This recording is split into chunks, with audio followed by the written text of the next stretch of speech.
এখন ভৰিৰে চাইকেল চলাই জগত জিনিছে কলিয়াবৰৰ আমবাগানৰ যুৱক পেৰা চাইক্লিষ্ট ৰাকেশ বণিকে। জীৱন যুদ্ধত হাৰ নমনা ৰাকেশ বণিক এতিয়া সকলোৰে আদৰ্শ অনুপ্ৰেৰণাৰ উৎস। এটা ভয়াৱহ পথ দুৰ্ঘটনাই কলিয়াবৰৰ ৰাকেশ বণিকক দিলে নতুন জীৱন, লাভ কৰিলে নতুন পৰিচয়। 2012 চনত এক ভয়ংকৰ পথ দুৰ্ঘটনাত চিৰদিনৰ বাবে এখন ভৰি হেৰুৱাইছিল ৰাকেশে। কিন্তু ইয়াৰ পাছতো হাৰ নামানি কৃত্ৰিম ভৰি সংস্থাপনেৰে আৰম্ভ কৰিছিল নতুন যাত্ৰা। শেহতীয়াকৈ হৈ যোৱা লোকসভা নিৰ্বাচনত অসম ৰাজ্যিক নিৰ্বাচনী আইকন হিচাপে আগবঢ়াইছিল সেৱা। সম্প্ৰতি পথ সুৰক্ষাৰ সজাগতাৰ সৃষ্টিৰ কামত ব্যস্ত ৰাকেশ বণিক।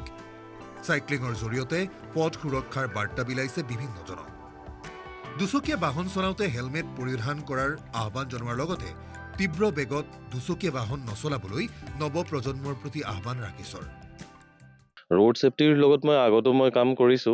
বহু ল'ৰা ছোৱালীক দেখো যে এই উইদাউট হেলমেটত ওলাই যায়, স্পীড ড্ৰাইভিং কৰে, ৰাফ ড্ৰাইভিং কৰে, তাতে এলকাহল লৈ কিনে এনেকুৱা সেইবোৰ কৰে। মই একদম কৰযোগে ৰিকুৱেষ্ট কৰি আছো এটলিষ্ট হেলমেট পিন্ধি তেওঁলোকে যাতে ড্ৰাইভিং কৰে।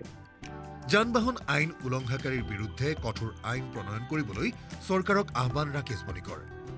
মই এইটো অসম পুলিচক হাম্বলি ৰিকুৱেষ্ট কৰিম, এনেকুৱা এটা ৰুলছ কৰি দিয়ক, এইটো মেণ্ডেটৰী হয়। নলগালে লাইচেন্স কেনচেল হৈ যাব। এইবোৰ এদিন দুদিন ফাইন দিয়াত কি আছে, 1000 টকা ফাইন দিব, যে ধৰিলে ফাইন দি দিছে। তেনেকুৱা নকৰি একদম হেলমেট নাই কম্পালচাৰী কৰি দিয়ক। এইটো 15 দিনৰ 20 দিনৰ কাৰণে জেলত পঠিয়াই দিয়ক। দেশ বিদেশ এখন ভৰিৰে চাইকেল চলাই আন্তঃৰাষ্ট্ৰীয় প্ৰেক্ষাপটত নিজৰ নাম উজ্বলাইছিল পেৰা চাইক্লিষ্ট ৰাকেশ বণিকে। বিগত বৰ্ষত অসমৰ পৰ্যটনৰ প্ৰসাৰৰ উদ্দেশ্যে 10,000 কিলোমিটাৰ চাইকেল যাত্ৰা আৰম্ভ কৰিছিল ৰাকেশ বণিকে। মস্কোৰ ভাৰতীয় দূতাবাসৰ পৰা কাজাকিস্তান, কিৰ্গিস্তান, চীন, তিব্বত, নেপাল, পশ্চিম বংগ হৈ গুৱাহাটীলৈ সম্পূৰ্ণ হৈছিল ৰাকেশৰ চাইকেল যাত্ৰা।